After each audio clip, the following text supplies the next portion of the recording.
Seguramente has visto referencias en tus series o películas favoritas sobre un demonio notablemente poderoso, un zorro, tanto macho como hembra, de gran prestigio, tamaño, inteligencia y belleza superior, usualmente ligado a la forma humana o con rasgos de ella, infundiendo temor y o respeto a su paso. De igual manera, no es raro encontrarnos con que cada representación de esa criatura está ligada a algún personaje importante o, en casos más comunes, a un protagonista. Pero, ¿por qué? ¿No se han preguntado de dónde sale tanto poder? ¿Por qué un zorro? ¿Por qué son 9 colas y no 10 o 6? ¿Qué es el zorro? ¿Un dios? ¿Un demonio? Yo soy Rafael Peraza y esto es La leyenda del zorro de las 9 colas.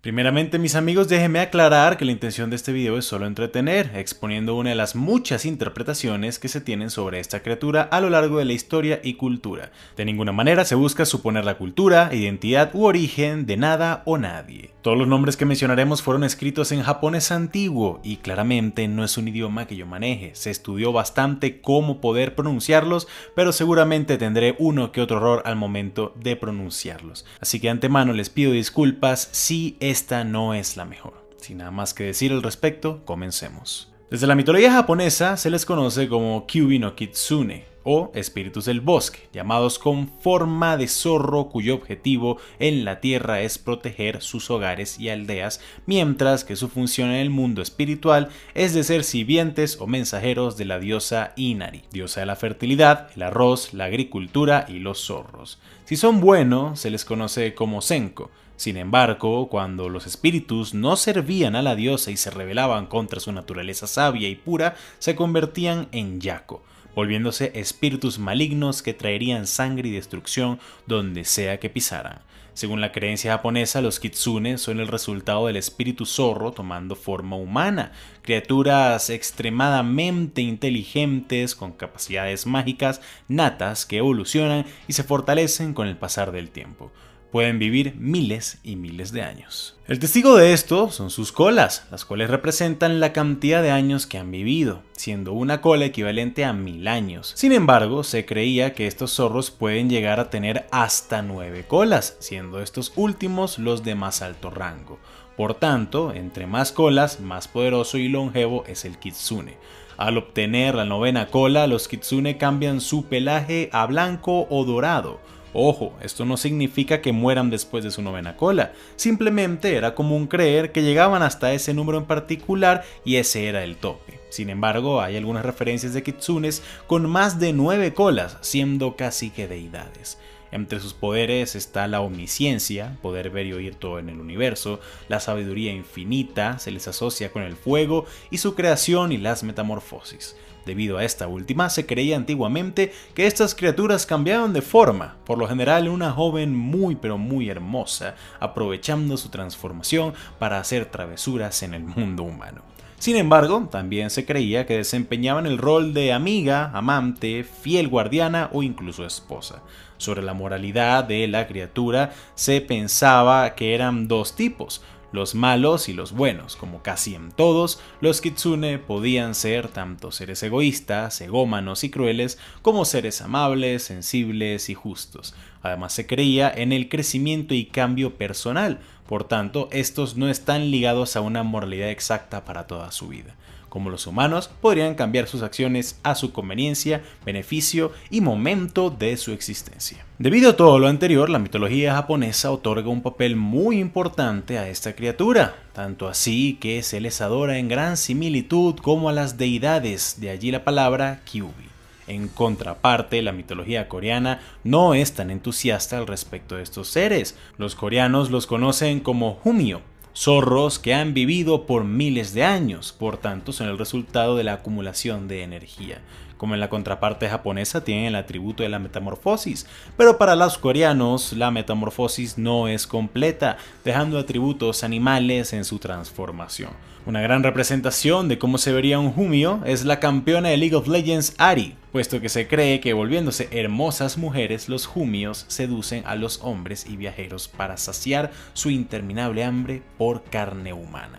Debido a estos crímenes, la verdadera identidad del Jumio era celosamente guardada por él mismo. Se sostiene firmemente que los Jumios pueden ascender de su estado monstruoso dejando atrás su maldad e instinto y convertirse en un ser humano. El trayecto es lo que puede variar. En algunas versiones debía degustar carne humana por 1000 años, mientras que en otros debía dejar de comer y matar por el mismo tiempo. Estos demonios podían volverse humanos debido a que son de bajo rango en esta mitología. Su mundanidad les permitía ascender, entre comillas, a la vida humana. Por otra parte, la mitología china reconoce a estas criaturas con el nombre de Unijin. Son zorros que ascienden en habilidad absorbiendo energía lunar, solar o incluso humana.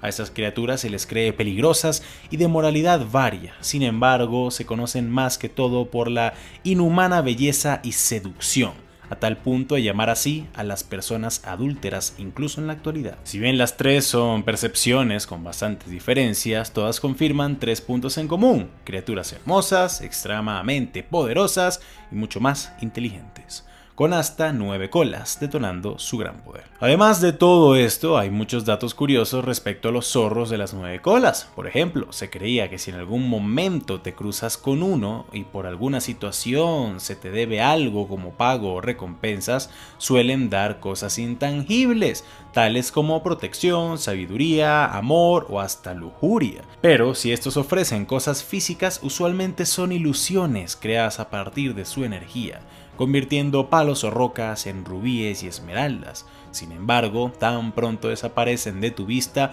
también lo hace su magia. Por otra parte, aunque comúnmente se les atribuía la metamorfosis en forma femenina, también se cree había algunos que preferían la forma masculina como representación como tal, para así poder seducir mujeres de aldea en aldea sin jamás dejarlas embarazadas. Los zorros son tan importantes en la cultura japonesa que hay un juego nombrado Kitsune-ken, puño del zorro. Este es parecido al piedra, papel o tijera, sin embargo las posiciones son un lobo, un cazador y el jefe de una villa. El jefe de una villa le gana al cazador puesto que es de mayor rango, el cazador le gana al zorro porque le dispara y el zorro le gana al jefe de la villa porque lo hechiza y se lo come. Los kitsune siempre mantienen sus promesas y pactos. Los pactos entre un humano y un kitsune estipulan la servidumbre del kitsune a cambio del respeto del humano y una cantidad de su energía vital. Sin embargo, al maltratarlo, este toma forma de yokai o demonio. El zorro poseerá y generará todo tipo de tempestad y maldición al humano y sus seres queridos. Además, el zorro y su leyenda tienen una gran influencia en la gastronomía de Japón, donde por mucho tiempo se fritaban lonjas de tofu llamadas abura-age, para así dar como ofrenda a los zorros en las aldeas. Con el tiempo, esta preparación se incorporó a la comida tradicional de la zona y fue nombrada con relación a este. Un ejemplo de esto son el kitsune udon, sopa de fideos con abura-age, y el kitsune soba, sopa de fideos de soba con también abura-age. Ya sabiendo esto, ¿será coincidencia por qué a Naruto le gustaban tanto los fideos? En la actualidad se les reconoce con festivales tradicionales como el Kitsune no Yomatsuri o Festival Nocturno del Zorro. Es un curioso festival celebrado todos los años en la víspera del Día del Deporte, que es el 23 de julio en la ciudad de Kashiwazaki, en la prefectura de Niigata, en la oculta región de Tohoku, donde frente al santuario Tochigahara se fríe un grandísimo abura-age, loncha de tofu gigante de casi 2 metros cuadrados. Este ritual da comienzo a la procesión de lamparillas de los zorros, o procesión nocturna de los zorros, que trata de una marcha de casi 3 kilómetros por la montaña hasta llegar a Urishijima. Los 80 lugareños que participan en la festividad, vestidos con ropa tradicional que simula al zorro e iluminados únicamente por lamparillas de papel, mimbre y aceite, generalmente de color rojo. Algunos cargando el tofu frito gigante. Al llegar a Urishijima, el tofu es repartido entre los participantes. Después se baila alrededor de una fogata el baile del zorro, una versión del bon odori o baile de obon. Si eres una de esas personas a las que les emociona la cultura, viajar o tratar todo lo conocido y por conocer, te complacerá saber que participar en esa festividad es totalmente posible y abierto al público. Tal vez no en ese momento por pandemia, pero sí lo será más adelante. Pero debes saber que solo hay 20 cupos para personas que no sean parte de la comunidad local y quieran vestir como zorros. Para esto debes adquirir el traje tradicional de zorro, que tiene un costo aproximadamente de 1000 yenes o casi $10, y es necesario reservar. Pero si no tienes ganas de vestirte así, o quizás es un precio que no puedes acceder o simplemente no quieres pagar, no te preocupes, puedes igual participar en la caminata sin vestimenta. Eso sí, debes pagar por lo menos 100 yenes o $1, y no es necesario reservarlo. Recuerda llevar un calzado cómodo y resistente, pues la caminata es por caminos naturales y escabrosos. Además, no está permitido en ninguna circunstancia tomar fotos con flash o alumbrar con celulares o cualquier artefacto tecnológico. Además, en varias ocasiones se utiliza la representación al zorro de las 9 colas como símbolo de elegancia, dignidad, fuerza y poder, a tal punto que se tallan figuras en madera que se llevan en el yukata y los kimonos para asistir a los festivales e incluso matrimonios, llevando así consigo la prosperidad e invitando a la diosa Inari para bendecir a la feliz pareja con longevidad y mucha fertilidad. Los zorros de las 9 colas son tan importantes que hasta el día de hoy tienen una gran cantidad de representación en animes, mangas y hasta videojuegos. Algunos de estos siendo Ninetales, Zoroark de Pokémon, la emperatriz de las bestias en No Game No Life, Tomoe de Kamisama Hajime Mashita, entre muchos otros más. Cabe también mencionar la forma de Kitsune Luigi de New Super Mario Bros. 2, o como en la leyenda de Zelda Majora's Mask, Link usa una máscara de Kitten para encontrarse con un zorro amarillo de 3 colas. La representación más conocida y mejor argumentada con base a las leyendas es Kurama, el Kyuubi de Naruto. Este zorro no solo pasa de ser malo a bueno, sino que también se convierte en el familiar de Naruto, además de demostrar a la perfección la posesión de un Kyuubi y su sobrenatural fuerza y poder. Los unicornios son quizás una de las criaturas que llevan más tiempo en la historia humana. Se les ha descrito en todas partes y de todas formas. Fuente de infinidad de cuentos y leyendas, los unicornios han acompañado nuestra imaginación siempre, desde las más grandes y locas aventuras hasta el sueño más dulce y tierno de muchos niños y niñas. Sin embargo, esta mágica criatura no siempre ha sido el caballo con cuerno en el que ahora pensamos cuando nos referimos al mismo. Escondiendo muchos secretos, esta criatura se mantiene como uno de los favoritos en la imaginación colectiva, y hoy justamente hablaremos el porqué. Yo soy Rafael Peraza y esto es El origen de los unicornios. Los unicornios han sido reconocidos no solo por los millones de cuentos en los que aparecen, siendo caballos elegantes, adorables, nobles y calmados, sino que también estos animales no siempre fueron entendidos de la misma forma. Las primeras versiones del mito proceden del médico griego Tesías, aproximadamente en el año 400 a.C., en este siglo. En su libro sobre la India, en cuando él va y la visita, lo describió como un animal silvestre con la apariencia de un caballo, pero con el cuerpo albo, la cabeza púrpura y los ojos color azul intenso. El cuerno de esta prodigiosa bestia, según la descripción de Tesías, era negro, con la punta roja y la base blanca, y tenía propiedades medicinales que permitían sanar problemas estomacales, epilepsia o envenenamientos.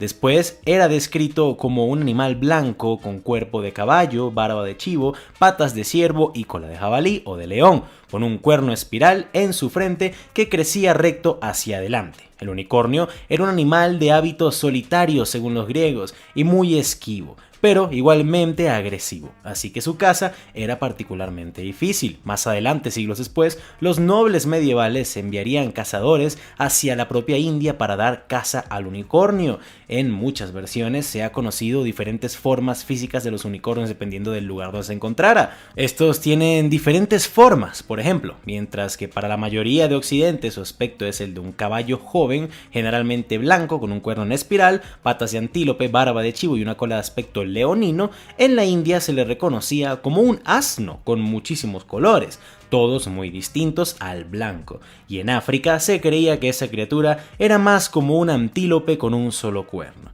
Esta última imagen se sacó de un animal del Tíbet llamado el asmoterio, o también conocido como unicornio del Tíbet. Existen tres hipótesis que intentan explicar la aparición de la leyenda del unicornio en el continente europeo. La primera procede de las expediciones romanas y macedonias hasta Tailandia. Existen relatos de criaturas de un solo cuerno, probablemente rinocerontes indios. Si el hipopótamo en algún momento fue llamado como caballo de río por los exploradores griegos, tiene sentido que igualmente describieran a un rinoceronte indio como un caballo con cuernos sobre la cabeza, ¿no? La segunda proviene de los pueblos vikingos, que comerciaban en el interior de Europa dientes de narval. En Groenlandia, donde los narvales a veces eran arrastrados por las olas hasta las playas y ahí encallaban, la gente se dio cuenta de que en esas piezas de marfil extrañas y abundantes podía haber un buen negocio en una zona más lejana, así que fueron llevados al resto de Europa a través de una red que pasaba por Escandinavia y se convirtieron con el tiempo en objetos de prestigio, codiciados por príncipes y hasta papas, que a veces ni siquiera sabían qué estaban viendo, qué eran estos cuernos. Las primeras representaciones artísticas conocidas de este cetáceo en el interior de Europa, estamos hablando de los narvales, eran similares a un unicornio pero marino, muy probablemente, y puesto que el mito está documentado desde la antigua Grecia, los pueblos nórdicos habrán escuchado el cuento y aprovecharon la leyenda preexistente para vender colmillos de narval como si fueran cuernos de unicornio, asociados a todo tipo de propiedades curativas. La tercera tiene su origen en el descubrimiento que se dio en el 2008 en el Parque Natural del Prato de la Toscana italiana. En este se ha documentado un corzo con único cuerno en el centro. Parece factible que esta peculiaridad se haya producido más veces a lo largo de la historia. En la Reserva Natural del Prato creen que un corzo con un solo cuerno, como lo encontrado en su zona, puede dar origen al mito del unicornio. También existen casos de cabras que han nacido con los cuernos fusionados en uno solo, una deformidad, mientras que en otros casos, como en el de la cabra Lancelot del ilusionista Oberon Zell, fue manipulada quirúrgicamente, basándose en las investigaciones del biólogo Franklin Dove, para que ésta creciera con sus dos cuernos fusionados como si fueran uno solo. A este tipo de cabras se les suele llamar popularmente como cabras unicornio. No solo se reconocen diferentes aspectos físicos de esta singular criatura, sino que también se le ha conocido por diferentes atribuciones en su comportamiento. En la Edad Media, el unicornio fue conocido por su significado de fuerza y estaba considerado como un animal fabuloso, capaz de derrotar a animales más fuertes físicamente, incluso a elefantes. Además, se cuenta que los unicornios son seres solitarios que viven apartados y a los que el resto de los animales respetan mucho. Se dice también que no se dejan ver más que por los puros de corazón y que entre ellos solo los más puros, los hechos de bondad y ternura, solo esos podrán tocarlos y poder ver al unicornio. Por otra parte, esta bestia legendaria no solo se asociaba a la pureza, era también salvaje, temible, indomable. De hecho, debido a la fusión de estas características, el unicornio fue elegido como el animal oficial de Escocia y hoy en día lo sigue siendo, ya que los escoceses se vieron reflejados en sus características. Son también un pueblo orgulloso, valiente y luchador, dispuesto a batallar hasta extremos impensables para que no los conquisten y para mantener su libertad. Esto se ve en la historia de Escocia y sus muchas batallas contra los británicos y demás pueblos extranjeros. Siempre se ha atribuido el salvajismo, la reticencia, pero al mismo tiempo la nobleza de los escoceses, y de esta manera este animal fue incluido en su cultura y organización, tanto política como económica. Se cree que el unicornio se utilizó como figura representativa por primera vez en el escudo de armas de Escocia durante el reinado de Guillermo I en el siglo XII, además en el siglo XV durante el reinado de Jacobo III de Escocia y también los de sus sucesores. Además de esto, también se crearon monedas de oro con el unicornio grabado, los unicornios y medios unicornios. Si eres de las personas que les gusta coleccionar todo tipo de rarezas y tienes mucho dinero, esto te encantará, ya que hoy en día en el Reino Unido también existen ediciones especiales y carísimas de oro con este animal. Cuando Jacobo VI de Escocia se convirtió en Jacobo I de Inglaterra, uniendo así las coronas de ambos países, el monarca decidió modificar el escudo de armas para reflejar el cambio. Antes el escudo escocés mostraba dos unicornios, pero a partir de ese entonces, uno de ellos pasó a ser un león, el animal nacional de Inglaterra. Esta sigue siendo la distribución del escudo de armas del Reino Unido hoy en día, aunque existen dos versiones. En la de Escocia vemos el unicornio a la izquierda y el león a la derecha, mientras que en la inglesa vemos a los animales al revés, además de otras pequeñas diferencias. Volviendo al unicornio como criatura, el cuerno del unicornio ha venido siendo a lo largo de la historia un objeto al que se le cree dotados de grandes poderes, incluyendo purificar las aguas. Esto lo sabemos ya que el Museo de Cluny muestra un sorprendente contenedor de agua de aleación de cobre de los años 1400 con la forma de un unicornio. Dicho contenedor fue encontrado en Escocia, usado para el lavado de manos simbólicos durante la misa o para antes de comer.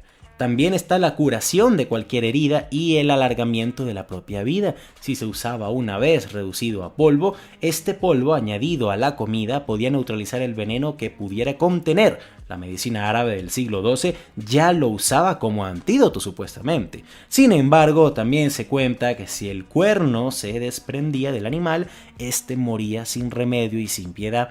Esto ha llevado a algunos a explicar que si hoy no encontramos unicornios es posiblemente porque fueron capturados usando doncellas puras como señuelos, para así poder quitarles el cuerno y usar sus poderes, sin importar que el animal muriera por ello. También se decía que un unicornio que vea su voluntad reducida, es decir, que fuera capturado, no tardaría mucho en morir, ya que esos animales necesitan del ecosistema al que pertenecían. Ellos, como criaturas inmensamente poderosas, eran guardianes del orden y el equilibrio natural, por tanto tenían una relación simbiótica con el bosque y montañas que habitaban. Y es de suponer que en el caso de haber existido alguna vez animales semejantes, rodeados de tal aura de esplendor, no habrían sido pocos los reyes que hubieran querido tener uno para ellos mismos, tal vez sin saber o quizás sin importar que encerrarlo era condenarlo a la muerte. Puede que todo esto suene muy loco, pero esto era leyenda popular y un conocimiento bastante sabido en la Edad Media. La leyenda del unicornio fue tomada también por la cultura occidental religiosa. En la Biblia, por ejemplo, en algunas traducciones, como la de la Reina Valera de 1904, desde el libro de Job 39:9-10, Sio de San Miguel traducen las palabras hebrea reem como unicornio, en textos como Números 23-22, donde diría, abro comillas, Dios los ha sacado de Egipto, tiene fuerzas como las de un unicornio. Pero algunas otras versiones más modernas han traducido la misma palabra reem más bien como rinoceronte en vez de unicornio, o como buey salvaje, toro salvaje, uro o búfalo salvaje, debido a que los traductores no conocían exactamente el significado de reem. Lexicógrafos modernos como Ludwig Kochler y Walter Baumgartner han mostrado que el término significa bueyes salvajes actualmente. Otras traducciones, como la traducción del Nuevo Mundo de las Santas Escrituras, vierten a reem como toro salvaje, dado que en español el término buey se refiere más bien a un toro castrado. Se ha sugerido también que el unicornio mencionado en algunas traducciones de la Biblia sería el Asmotherium sibricum, pero esta explicación parece menos probable, ya que el hábitat de esta eran las estepas de Rusia y Asia Central y no el territorio de la Palestina bíblica, por lo que la explicación más ampliamente aceptada es que en la Biblia el reem tiende a ser simplemente un buey o toro salvaje. No obstante, ya sea que se trate de uno o del otro, el animal que menciona en la Biblia y que es traducido como unicornio por algunas traducciones no es el ser imaginario mitológico, sino más bien un ser real, salvaje, imposible de domesticar y de gran fuerza.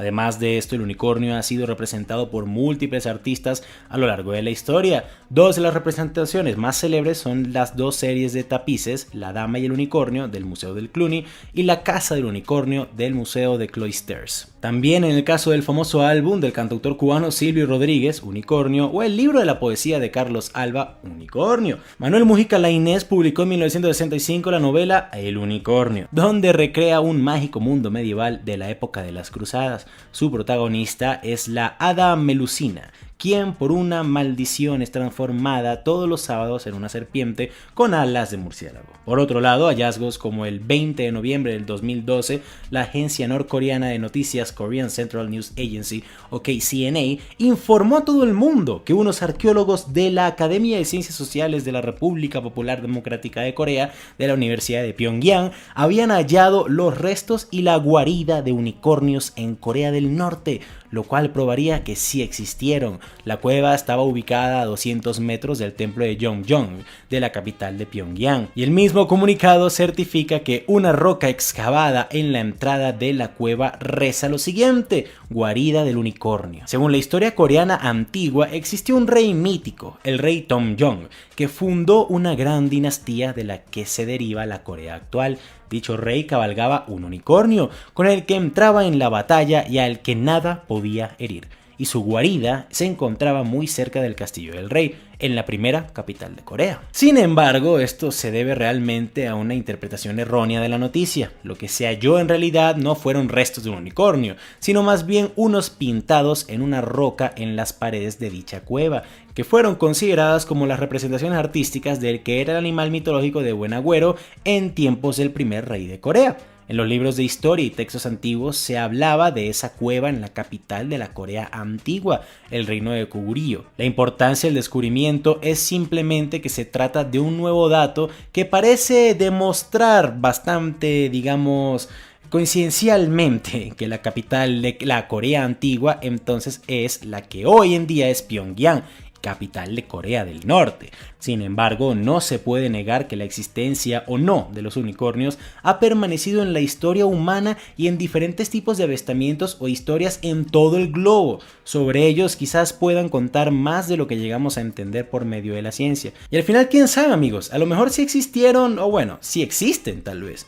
Pero como no pensamos esto, o quizás realmente no existen, pues nuestra imaginación los trae a la vida con cada cuento que contamos.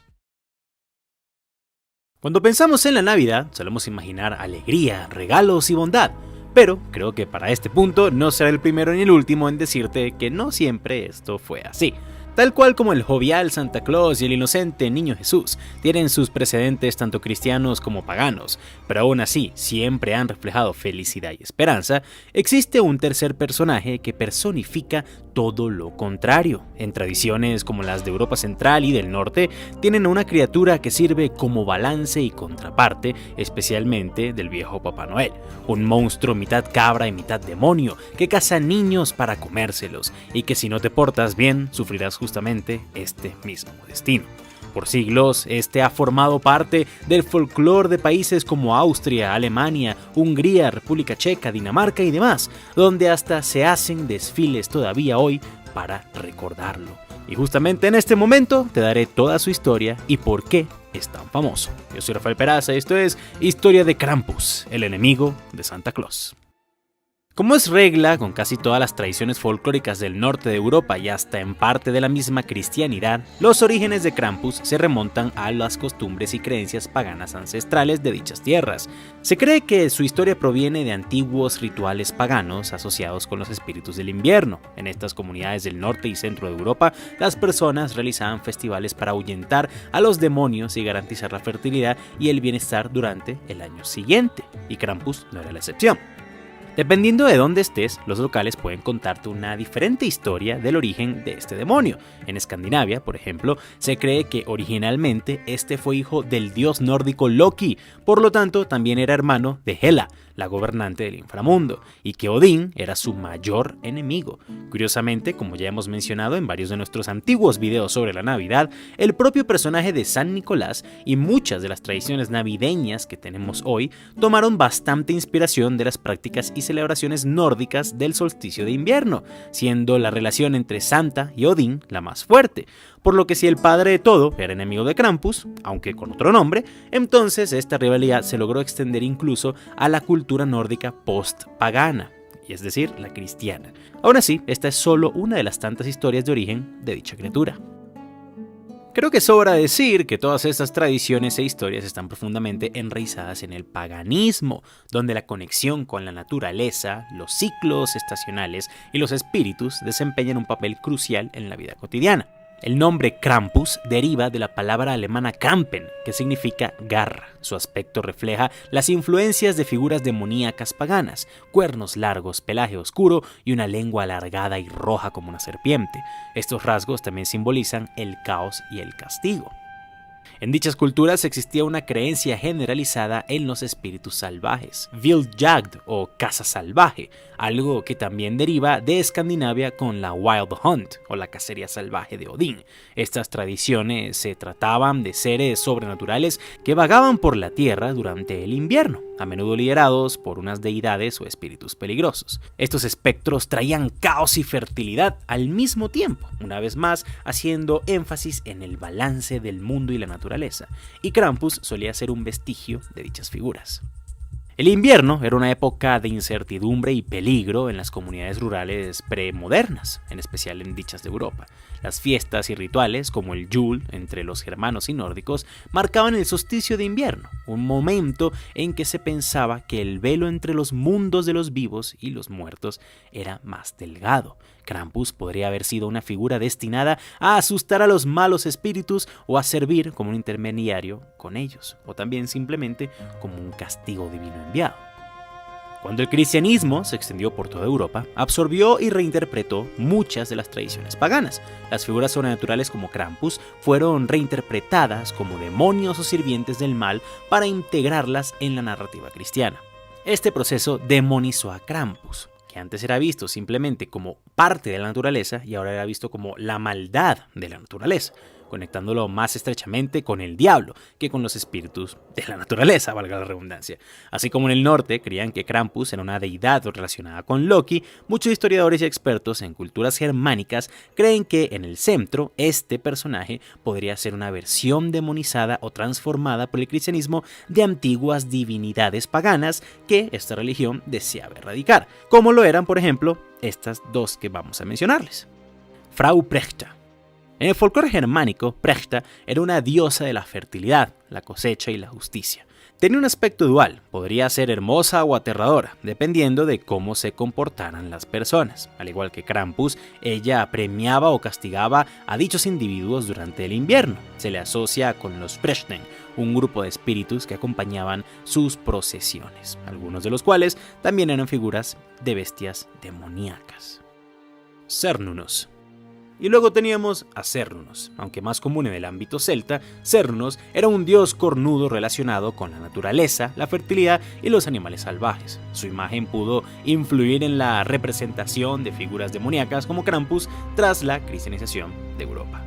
Incluso tras estos intentos de la iglesia de satanizar a muchas deidades paganas, las tradiciones que las rodeaban y la gente que las practicaban se negaban a olvidarlas. Tras la cristianización del norte y centro de Europa, en las nuevas tradiciones navideñas, las festividades tenían un fuerte énfasis en enseñar valores a los niños y reforzar la moralidad dentro de las comunidades. Para ello, San Nicolás, Saint Nicolaus y Krampus trabajaban como una especie de dúo moral, siendo San Nicolás el santo bondadoso que recompensaba a los niños obedientes con dulces regalos y frutas, y Krampus el castigador que aterrorizaba a los niños desobedientes utilizando su aspecto demoníaco y sus acciones simbólicas para inculcar disciplina y miedo. Esta dualidad simbolizaba la idea de que el comportamiento tenía consecuencias. Además, reflejaba la cosmovisión medieval cristiana sumada con la moral de las tribus del norte y centro de Europa, que las acciones humanas están constantemente vigiladas por fuerzas celestiales y demoníacas. Tan importante era para estas culturas reflejar las consecuencias de las malas acciones en niños y adultos en general, que le dedicaban un día entero a Krampus y sus castigos. La Noche de Krampus, celebrada el 5 de diciembre, justo un día antes de la Noche de San Nicolás, que representa todo lo contrario. Esta varía según las regiones, pero suele incluir elementos comunes que combinaban lo ritualístico, lo festivo y lo aterrador. Estas noches suelen incluir procesiones con disfraces, donde hombres y a veces mujeres se disfrazan de Krampus con máscaras hechas a mano, cuernos reales o fabricados y trajes de piel. Estas máscaras suelen ser grotescas y detalladas, con rasgos demoníacos como lenguas largas, dientes afilados y ojos amenazantes. Los participantes portan cencerros y cadenas oxidadas que hacen sonar para anunciar su llegada y asustar a los espectadores. Este ruido no solo crea una atmósfera escalofriante, sino que también simboliza el acto de ahuyentar los males del invierno. Durante el desfile, los Krampus se centran en interactuar mucho con los espectadores. Su comportamiento varía desde lo humorístico hasta lo intimidante. persiguen a las personas, especialmente a los jóvenes, golpean suavemente hoy en día a la gente con ramas de abedul, un gesto que representa la corrección moral, y a veces incluso, entre comillas, secuestran simbólicamente a los espectadores en una recreación teatral del mito de Krampus. En algunas regiones, San Nicolás incluso aparece durante la Krampusnacht, actuando como contraste calmado y benevolente frente al caos que trae Krampus. Juntos refuerzan la lección moral del evento. El buen comportamiento es recompensado, mientras que las malas acciones tienen consecuencias. Y al final, este desfile y show es el responsable de que en esta era de las redes sociales, la popularidad de esta criatura y sus celebraciones se hayan disparado tanto no solo en Europa, sino que en el mundo entero. A pesar de su popularidad hoy y durante la Edad Medieval y precristiana, en lo que se suele llamar como la modernidad y la Edad Contemporánea, dicha tradición solía ser perseguida y castigada. Tras siglos de práctica, en los años 1700, durante el periodo de la Contrarreforma, la Iglesia Católica buscó uniformar y purificar las festividades religiosas del norte y el centro de Europa. Figuras oscuras como Krampus fueron consideradas inapropiadas e incluso heréticas por su asociación con prácticas paganas y su apariencia infernal. También, en el siglo XIX y principios del XX, las actitudes hacia la infancia y la disciplina comenzaron a cambiar. Las figuras disciplinarias como Krampus, que utilizaban el miedo como herramienta educativa, fueron perdiendo relevancia en favor de enfoques más positivos y centrados en la recompensa, o por lo menos eso decía la Iglesia. Más allá de esto, con la influencia victoriana británica y tratando de traer algo de luz a la oscuridad del invierno, la Navidad se transformó en una celebración orientada a la familia, la paz y la generosidad. Esto relegó a Krampus, que no encajaba con esta imagen más óptima y cálida. Siguiendo esta línea de traer luz y felicidad a periodos oscuros y tristes, durante los años entre las dos guerras mundiales, algunos gobiernos, como el régimen fascista de Austria, prohibieron la figura de Krampus, considerándola una influencia dañina para los niños y una amenaza al orden cultural. Estas prohibiciones se reforzaron por la percepción de Krampus como un remanente arcaico y supersticioso que no tenía cabida en las sociedades modernas de esa época. Aún con todo y esto, la tradición y la documentación de su historia no fueron borradas, cosa que permitió que tras las guerras se generara un interés renovado en las tradiciones folclóricas en toda Europa. Esto llevó a un redescubrimiento y preservación de figuras como Krampus. A finales de los 1900 y principios del 2000, Krampus comenzó a aparecer en películas, series, libros y demás, especialmente en el contexto de la cultura pop anglosajona.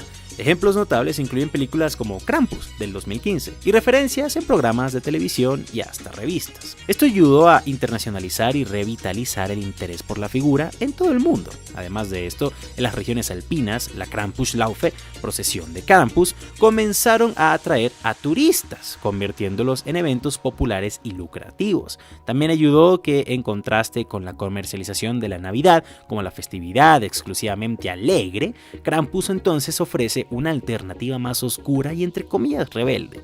Esto ha resonado especialmente entre aquellos que buscan celebrar la temporada de manera diferente a la tradicional, cosa que hizo que en comunidades alternativas Krampus fuera adoptado como un símbolo de resistencia contra la excesiva comercialización y dulcificación de la Navidad.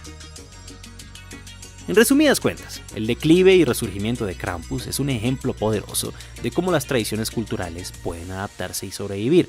Desde ser marginado por la religión y la modernización, Krampus ha resurgido como una figura central en las festividades navideñas alpinas, un icono global del folclore y una fuente de fascinación para quienes buscan una conexión más profunda con las raíces culturales de toda Europa.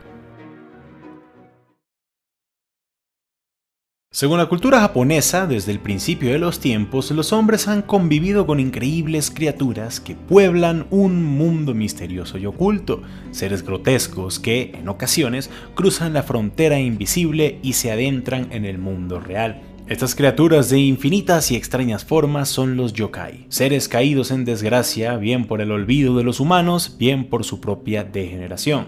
Pero, ¿cómo son estos seres? ¿Cuántos hay? ¿Y si existen y no podemos verlos? Yo soy Rafael Peraza y esto es ¿Qué son los yokai?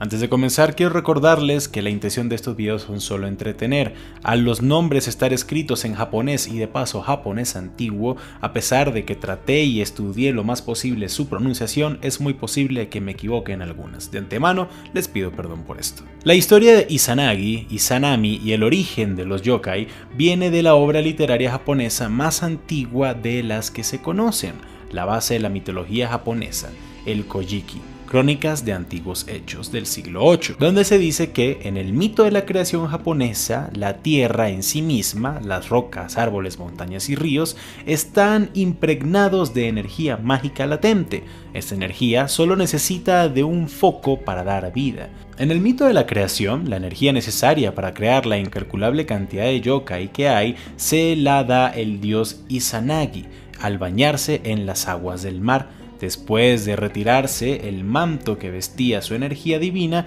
se expandió por lo largo y ancho de la isla de Japón y creó los yokai, que empezaron a germinar de la naturaleza los espíritus y los humanos. Aún se cree que esta energía original, traída por los dioses, está comprimida por eventos como volcanos o terremotos, o emociones humanas fuertes como el miedo o la ira, hasta que emerge como una cosa de fieras, de monstruos y fenómenos. Los yokai tienen muchas formas, tan variadas y complicadas como la mente humana puede concebirlas. En general, el yokai es un término amplio y se puede utilizar para abarcar a todos los monstruos y seres sobrenaturales de manera genérica, incluyendo incluso a veces a criaturas del folclore europeo. El bugbear inglés se incluye a menudo en folclore japonés de tal manera que algunos creen equivocadamente que es originario de dicho folclore. En Japón hay un gran número de animales que, según el folclore, poseen magia por sí mismos. La mayoría de ellos cambian su forma y a menudo imitan a los humanos, en especial a las mujeres. Algunos de los animales conocidos como yokai son los siguientes: tanuki, perro mapache; kitsune, zorro, del cual hablamos en nuestro video sobre el zorro de las 9 colas; ebi, serpiente; mujina, tejón; bakenko y nekomata, gato; el lobo japonés, al cual se le cazó hasta la extinción debido a problemas con el control de rabia y el conocimiento de estos animales como demonios; inugami, perro; kamaitachi, la comadreja; okami, que es el lobo; suiko, que es el tigre de agua; y kappa, que es la tortuga o reptil. Debido a que los yokai son tantos y tan diferentes, en Japón hay 4 categorías generales que los dividen para poder entenderlos. Estas son misceláneos, de los cuales hay un número incontable y algunos son demasiado extraños como para encajar en alguna categoría. Estos son generalmente la transformación de una cierta clase de perversión o de criaturas halladas en la vida común, o son eternamente nuevos tipos de duende. Algunos ejemplos son los Abura Sumashi, un goblin o duende viejo con aire satisfecho con cara de patata que bebe aceite; el Amikiri, criatura que existe con el único propósito de cortar la red del mosquito; y el Ushioni, demonio vaca que se representa a veces con el cuerpo de una araña gigante. También tenemos el Ningyo, que es una persona / pez. En aspecto es algo invertido a lo que nosotros vemos como una sirena, porque tiene medio cuerpo superior de pez. También están los Oni, que es una clase de ogro de la montaña, representado generalmente con la piel roja, azul, marrón o incluso negra; 2 cuernos en su cabeza, una boca ancha llena de colmillos y no usa ropa, solo su piel de tigre. Lleva a menudo un mazo de hierro llamado kanabo o una espada gigante. Los Oni se representan sobre todo como malvados, pero pueden de vez en cuando ser la encarnación de una fuerza natural ambivalente. Al igual que los Obake, se asocian a la región noreste. Por otro lado están los yokai nacientes de las transformaciones o metamorfosis humanas, estos seres humanos comunes que se transformaron en algo terrorífico y grotesco, usualmente por estados emocionales extremos como por ejemplo los celos. Un ejemplo de esto aparece en la película The Grudge. Otros ejemplos son los Rokurokubi, humanos capaces de alargar sus cuellos durante la noche. También están los Oaguro Betari, que es una figura generalmente femenina que al mostrar su rostro presenta nada más que una boca enarguecida. Los Ubume, una mujer que murió en el parto. Los Futakuchi Onna, otra mujer con una boca extra sobre su cabeza. Los Kushisake Onna, otra mujer vanidosa a la cual su marido le cortó la boca y la mató. Los Dorotabo, el cadáver viviente de un granjero que frecuenta su tierra abusada. Los One-Onna, mujer esqueleto, una geisha que intentó escapar de un burdel y fue asesinada. Los Teke-Teke, una mujer o chica que cayó a las vías del tren y fue partida a la mitad.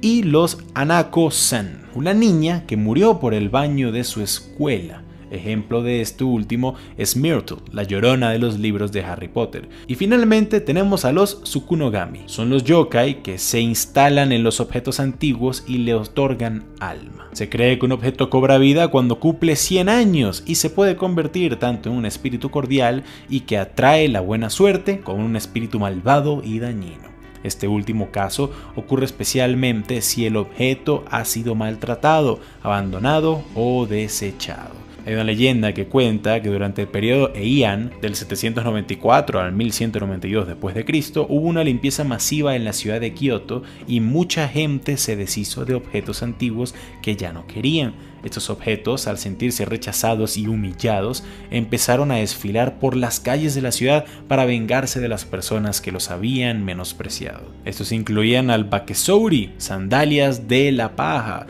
karakasa, viejos paraguas, kameosa, viejos tarros de sake, y los morinji ningún kama, las teteras, entre otros aspectos y objetos. Los yokai siempre han pertenecido a una única tradición. En tiempos remotos, la isla estaba poblada por pequeñas tribus y reinos. Cada región aislada creó su propio folclore, sus propios dioses y monstruos. Fue el clan Yamato, conquistador y guerrero, el que en el siglo III sometió a estas tribus y las unificó como nación y cultura. Con el avance de los siglos, nuevas tecnologías como la imprenta y la prensa permitieron la divulgación del folclore. La gente vio por primera vez qué era lo que asustaba a sus vecinos cuando las luces se apagaban. En Japón existen numerosas leyendas que hablan sobre desfiles de yokai por las calles de pueblos y ciudades, llamados Ayaki Yagyo, desfile nocturno de los 100 demonios. Normalmente este evento se produce en cálidas noches de verano y durante la temporada del Obon, una época del año en la cual los espíritus visitan el mundo de los vivos. Según las leyendas, los humanos eran engañados por los yokai para que salieran a la calle durante esas noches. En ese momento, estos monstruos terroríficos aprovechaban para aniquilar a todos aquellos humanos curiosos que se habían acercado a ver el macabro desfile. De acuerdo con el Shugaisho, una antigua enciclopedia de Japón, los Onmyoji, practicantes adivinos, pueden predecir los días en los que ocurrirá este evento sobrenatural mediante el zodiaco chino, y la única forma de mantenerse a salvo durante las noches del desfile de los yokai es el permanecer encerrados en sus casas. La edad dorada de los yokai se dio en el periodo Edo, 1603 a 1868, una época sin precedentes de paz y prosperidad en la nación. Los amantes del folclore y artistas como Toriyama Sekien, 1712 a 1788, recorrerían el país en búsqueda de leyendas oscuras y cuentos populares con los que poblar sus enciclopedias de yokai y sus pergaminos ilustrados, igual que los hermanos Grimm hicieron con el folclore alemán. Toriyama y otros como él rescataron estas historias de la oscuridad, pasándolas a papel en una época en la que la tradición oral estaba en declive. Los yokai estuvieron a punto de desaparecer junto al periodo Edo, cuando Japón fue arrastrada por las ansias de modernización. Al encontrarse con potencias occidentales, el país se avergonzó de su pasión provincial por lo sobrenatural. El gobierno intentó barrer a los yokai bajo la alfombra en favor del pensamiento racional y los progresos científicos. A medida de que los militares se hacían con el poder y Japón entró en la oscuridad de la Segunda Guerra Mundial, los yokai fueron olvidados. Sin embargo, un joven los recordaba. El artista de cómic Mizuki Shigeru creció escuchando las historias de los yokai que contaba la mujer sabia de su pueblo. Cuando volvió a casa de la guerra, empezó a trabajar en la industria del manga, dibujando las historias que había oído de niño. Su cómic Gege no Kitaro se convirtió en uno de los cómics más populares de Japón, y Mizuki enseñó a los niños del país su pasado mítico y fantasioso. La influencia de Mizuki Shigeru continúa y los yokai vuelven a ser conocidos por todo el Japón.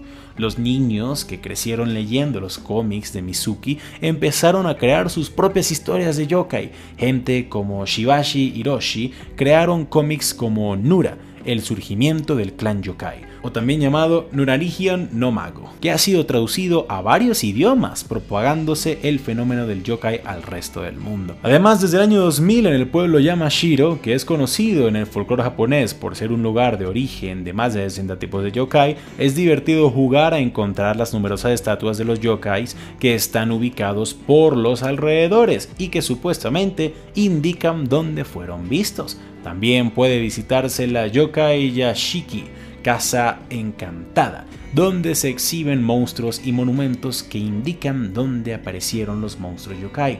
El desfile de disfraces de yokai hechos a mano comienza a eso de la 1 de la tarde.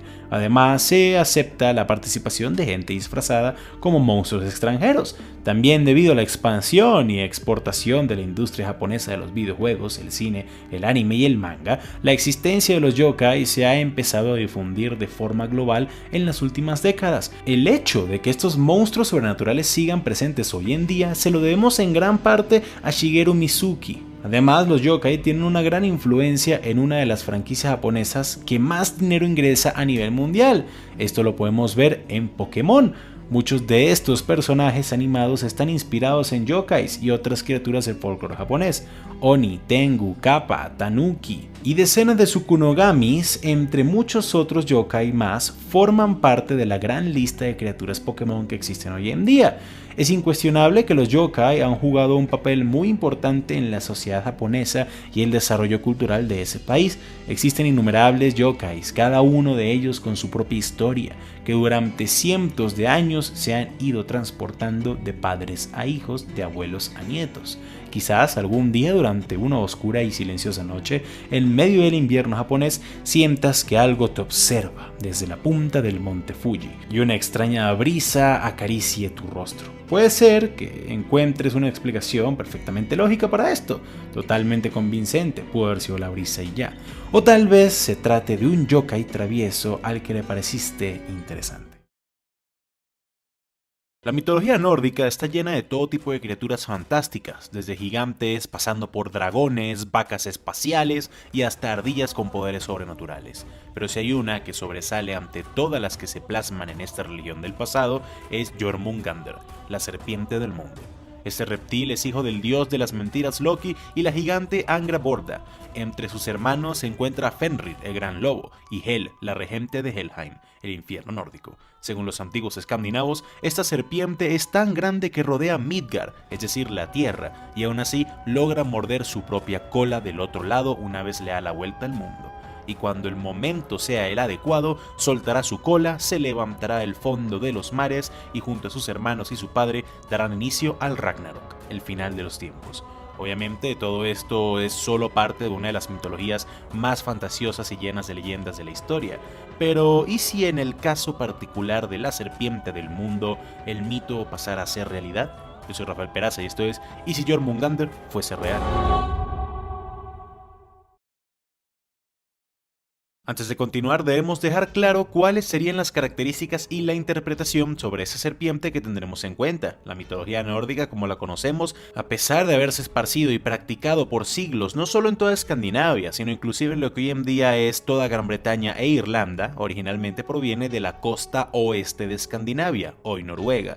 La traducción directa de nórdico al inglés, idioma de los primeros no vikingos en entrar en contacto con esa mitología, es Norse, pero no era lo mismo ser Norse que ser Dane. Dane es todo aquel que venía de Dinamarca, que fueron la mayoría de los que invadieron y colonizaron tierras fuera de las suyas. ¿Y por qué hago estas aclaraciones que pareciera no tienen nada que ver? Porque resulta que fue en Inglaterra y más adelante en Islandia que el mundo exterior comenzó a enterarse de forma escrita de todas las leyendas y cuentos de la mitología nórdica, pero esto ocurrió más de 500 años después de la creación de estas leyendas, cuando ya había conocimiento de tierras en Asia, África, toda Europa y mucho más, por lo que mucha gente interpretó que en estas historias Jormungandr rodeaba desde Europa pasando por África hasta la propia Asia, pero esto no podía estar más alejado del concepto original. Cuando los primeros noruegos, los Norse, comenzaron a hablar sobre la gran serpiente, estos incluso creían que la tierra donde estaban, es decir Midgard, era una isla que comenzaba en Noruega y terminaba en Suecia y Dinamarca. Ni siquiera habían explorado ni conocido toda Escandinavia aún, por lo que al nosotros en estas historias utilizar la fuente original de Jormungandr, pues este monstruo no rodearía todo el diámetro de la Tierra, pero sí sería lo suficientemente grande para poder estar presente en toda su extensión a lo largo de la costa del norte de Europa y el Reino Unido, lo que coloquialmente se llama el Mar del Norte. A pesar de que en nuestro entretenimiento se plasma constantemente a la gran serpiente como un ser racional e inteligente, siendo un buen ejemplo el videojuego God of War 4, no hay ningún registro que pueda confirmar esto. Loki tuvo 3 hijos animales, Sleipnir, Fenrir y la serpiente, y ni el lobo ni el caballo poseían razonamiento, por lo que no hay razón para pensar que Jormungandr fuese la excepción. Así que en nuestra realidad alterna, dicho monstruo actuaría por instinto y necesidades, en vez de por lógica y estrategia. En el Ragnarok, historia de la que ya hemos hablado muy detalladamente en un video anterior de este canal, link en la descripción, debido a los terremotos generados por la tortura infringida a su padre, Jormungandr por fin suelta su cola, se levanta de su sueño profundo y al hacer esto no solo causa todo tipo de tsunamis e inundaciones, sino que suelta su veneno en el agua, haciéndola totalmente tóxica y mortal para la humanidad. Luego se une a Loki y sus hermanos para poder llevar a cabo la más grande y épica de las batallas contra todos los dioses Aesir, en su propio patio, en Asgard.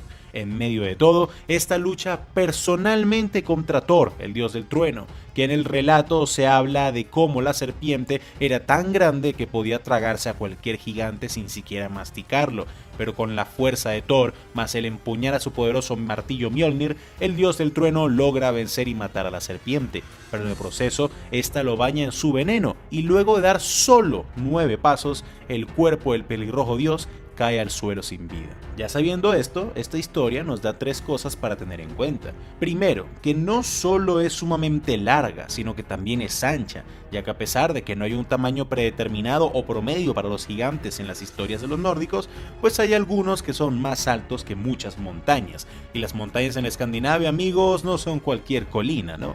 Así que es justo decir que podríamos estar hablando de por lo menos unos 500 metros de alto y ancho.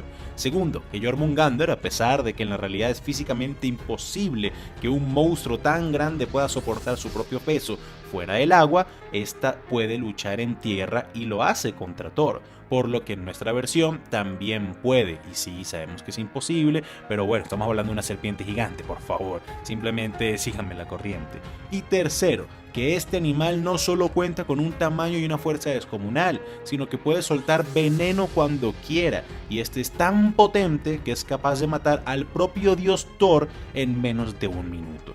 Solo 9 pasos, recuerden. Así que este veneno puede ser tan tóxico al contacto como cualquier tipo de desecho radioactivo o el propio uranio puro, por lo que en caso de tener que luchar contra esta, el daño que sufriríamos sería descomunal.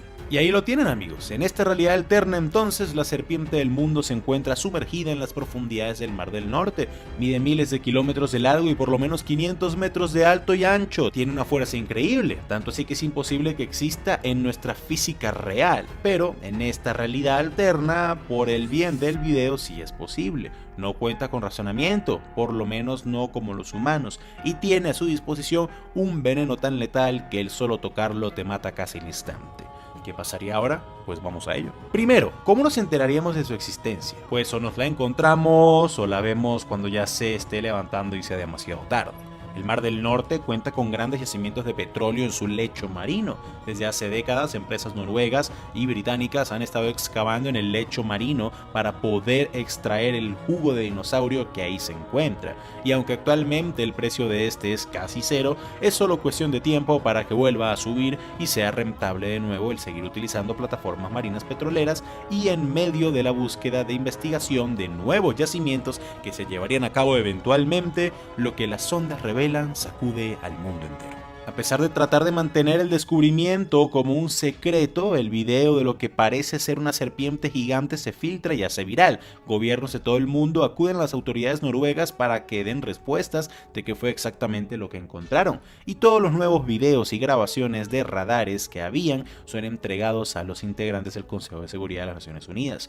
Los videos duraban horas siguiendo la longitud de la serpiente. En su gran mayoría esta estaba cubierta por arena y tierra. Tiene sentido, tiene miles de años allá abajo, evitando su detención en los radares. Y al ser un reptil, pues su sangre es fría y también se logra ocultar de toda tecnología infrarroja o térmica. Pero la actividad sísmica producida por las excavaciones de las petroleras y la presencia de las corrientes marinas habían levantado la tierra y escombros que cubrían a la gran serpiente. Científicos y biólogos de todo el mundo viajan a la zona para ver qué era exactamente lo que se había encontrado. Rumores de que ese cuerpo gigantesco perteneciera a la mitológica Jormungandr comienzan a viralizarse, pero claramente estos fueron descartados por la comunidad intelectual. A su vez, y solo por si acaso, muchos barcos de guerra de las marinas locales, esta siendo la danesa, la noruega y la británica, zarpan al Mar del Norte y quedan alertos por si acaso. En medio de las investigaciones, uno de los científicos que tripulaba los submarinos de vigilancia que se estaban utilizando para observar a lo que parecía una serpiente,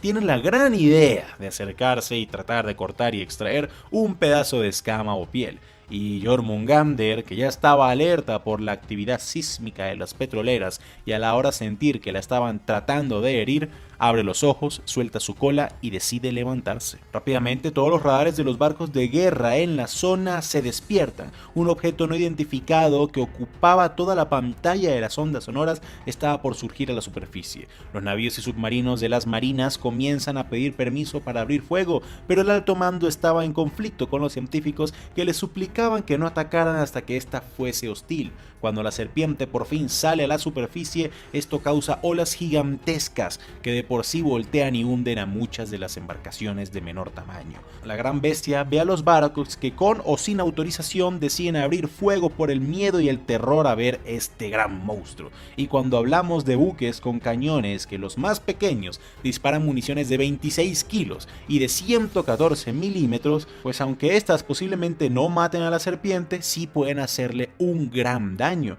Recuerden que la fuerza de Thor no era ilimitada y Jormungandr seguía siendo una criatura biológica, así que por muy grande que fuera, luego de emergir del agua, o bueno, por lo menos parte de su cabeza, esta sería gravemente herida. Lastimada, pero no derrotada, Jormungandr decide volver a sumergir su cabeza, pero sigue atacando los grandes barcos con el resto de su cuerpo, y cuando por fin sale la cola, barcos enteros son aplastados y hundidos sin piedad. La sangre de la gran serpiente también era tóxica y mortal, por lo que cada segundo que pasaba el Mar del Norte se volvía más y más contaminado. Los submarinos en la zona comienzan a disparar todo tipo de torpedos contra el monstruo, pero de nuevo, y al estos ser más lentos que los barcos en la superficie, estos son destruidos por el enemigo. Al final, luego de casi una hora de lucha y con todos los ojos del mundo puestos en el combate, al concentrar su fuego en una de las partes más heridas de la serpiente, logran destruir dicha sección y picarla por la mitad. Muy mal herida y perdiendo cada vez más y más sangre, la gran serpiente lanza una última ofensiva, hundiendo más barcos, destruyendo las plataformas petroleras y tratando de llegar a la costa de Noruega más cercana. Pero al final, el daño ya estaba hecho y el gran monstruo pierde la vida. Todo había pasado tan rápido que muy poca gente había tenido el tiempo de frenarse y pensar qué fue lo que había ocurrido.